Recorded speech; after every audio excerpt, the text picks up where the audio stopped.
pour donc démarrer cette présentation de l'amendement. Donc, ça va pas être une nouveauté, hein, puisque on sait depuis très longtemps que et on demande que toutes nos politiques passent par le prisme des urgences écologiques et sociales.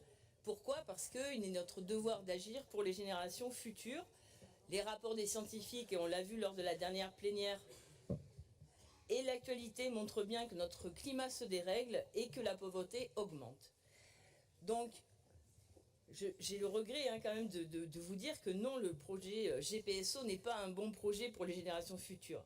Je ne vais pas refaire le débat, mais je veux quand même insister aujourd'hui sur les nombreuses alertes qui sont en cours et qui montrent que ce projet va être un massacre écologique. En effet, l'autorité environnementale déclare qu'elle ne peut rendre d'avis car les études d'impact datant de 2014 sont obsolètes et incomplètes par rapport aux orientations prises au niveau des exigences réglementaires, notamment sur les émissions de gaz à effet de serre et la biodiversité. Les mesures éviter, réduire, compenser et demandent donc une étude réactualisée.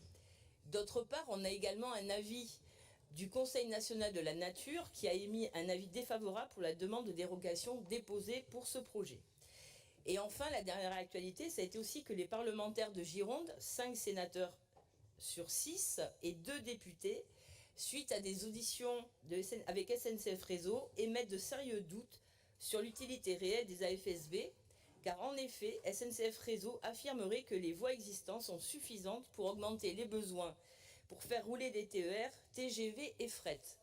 Et vous n'êtes pas sans savoir également qu'il y a énormément de mobilisations qui se font sur le terrain. De nombreux élus sont fortement remontés justement sur ce problème de aménagement ferroviaire au sud de Bordeaux et que nous avons également des manifestations ce week-end contre la production de béton, parce que faire des lignes à grande vitesse, c'est pas simplement détruire de la biodiversité, mais c'est aussi utiliser des quantités énormes de béton, et ça émet aussi des gaz à effet de serre.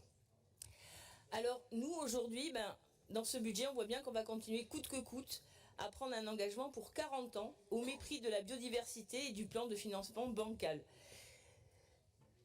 Et plus concrètement, si on compare les CPAP du GPSO de ce budget 2025 et celle de la régénération des voies, c'est environ 34% du financement total.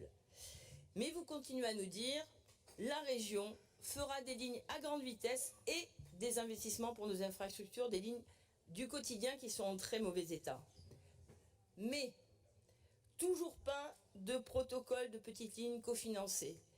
Toujours pas de Si j'ai signé avec le ministère il y a 2 ans, vous êtes parti de séance pour pas le voter. Excusez-moi, Président, mais il y a peut-être eu une signature, mais il n'y a eu aucun investissement. On n'a toujours pas de volet CPER et on a appris en commission, je remercie le vice-président de transport de nous avoir donné ces détails sur le CPER mobilité. Quand même, on est en décembre et on n'a toujours pas de volet 4 mobilité. minutes. Excusez-moi parce qu'on avait un peu rigolé au début.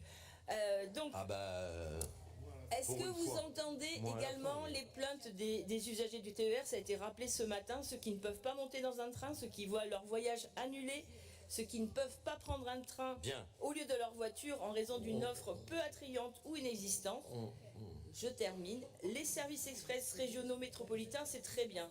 2 seront présentés à l'AMI du gouvernement en février, un autour de Bordeaux, un autour de Bayonne. Puisque c'est nous qui présentons. Quid des autres villes de Nouvelle-Aquitaine? Je pense notamment en Aix-Poitou-Charentes ou en Limousin, où là aussi les villes aimeraient bien avoir des RER métropolitains. Bon. Donc nous vous proposons de réorienter nos choix et de pouvoir justement affecter une somme supplémentaire en prenant sur le budget GPSO pour notamment aussi aller plus vite pour la ligne Angoulême-Limoges et ainsi que le tour de table du financement du POLT. Merci. Merci.